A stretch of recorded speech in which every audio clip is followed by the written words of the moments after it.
This slide shows the current debt levels in several advanced economies. The pale pink column corresponds to the debt levels that these economies had in 2007, while the darker red corresponds to the current levels. As you can see, some economies like the US or Spain or Ireland have experienced large increases in the debt over GDP levels. Spain, for instance, went from a 42% debt over GDP in 2007 to 65% level today, or the US debt level jumped from 62% to 100% of debt today.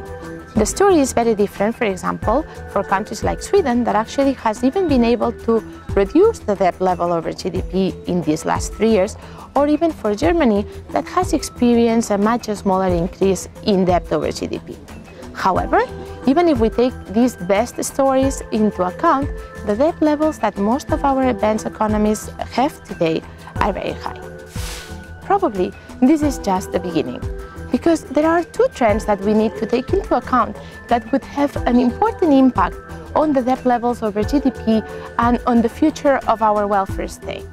The first one is that probably growth will be still slow for quite a while. Actually, today, just none of the 6 largest economies in the world has reached the GDP level that they had in 2008.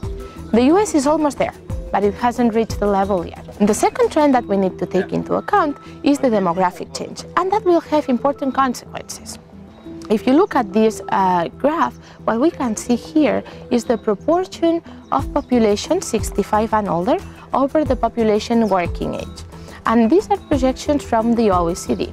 This graph shows that actually this dependency ratio is expected to more than double by 2050. If we look at the morbidity composition, at the composition of the disease, we will see that once we reach 65, the number of chronic conditions skyrocket.